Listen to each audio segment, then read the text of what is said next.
Učenici gimnazije Stevan Jakovljević u Vlasotincu, koje predvodi profesorka Biljana Pipović, ostvarili su izuzetan uspeh na nacionalnom DFC školskom izazovu, osvojivši najviše ocene stručnog žirija.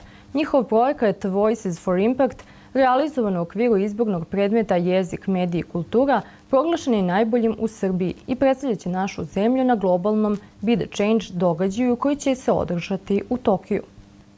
Tema projekta bila je govor mržnje na društvenim mrežama, problem sa kojim se mladi svakodnevno susreću. Učenici su kroz niz radionica organizovanih sa predškolcima iz predškolske ustanove Milka Dimnanić, učenicima nižih razreda osnovne škole Siniša Janić i roditeljima koji su se priključili putem društvenih mreža pokazali koliko vršnjačka edukacija može biti moćan alat u razvijanju tolerancije i empatije. Projekat se zvao Voices for Impact i radili smo ga u okviru predmeta Jezik, mediji i kultura, koji je inače zamišljen da se radi kao projektna nastava i koristili smo metodologiju koja se zove Design za promene ili Design for Change, koja je deo jednog globalnog projekta ili programa koji obuhvata 70 zemalja sveta i preko 120.000 profesora je prošlo i tu obuku i koristi tu metodologiju na časovima. Korišćenjem Design for Change metodologije, zasnovane na dizajnerskom načinu razmišljanja, učenici su samostalno prošli kroz sve faze procesa. Od prepoznavanja problema, preko kreiranja ideje i realizacije aktivnosti do predstavljanja rezultata zajednici. Do sada smo imali već 2 projekta u gimnaziji, evo treća sreća, pošto je naš projekat izabran kao najbolji na republičkom nivou od strane žirija. Mi smo ga predstavili prošle nedelje u Beogradu i dobili smo nagradu, odnosno organizacija Vega, koja je Omladinski centar Vega u Beogradu, koji je zastupnik Design for Change programa ili tog pokreta za Srbiju.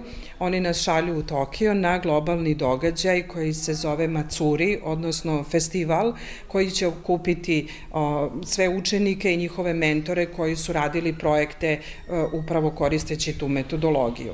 Na ovom projektu je radilo 16 učenika sada već drugog razreda ove gimnazije.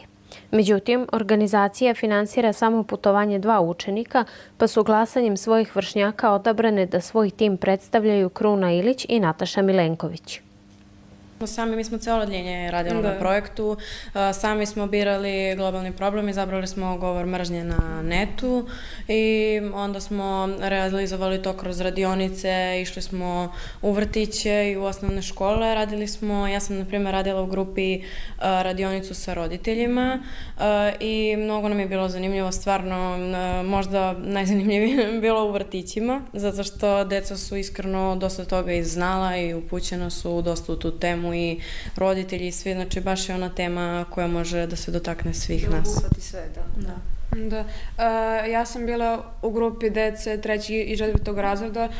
Mi smo se veoma začudili koliko su oni bili upoznati u tu celokupnu temu, apsolutno. Korisnici su apsolutno svih društvenih mreža. Svi pojmovi koje smo pripremili su bili jako njima poznati, čak i dosta više nego što smo očekivali.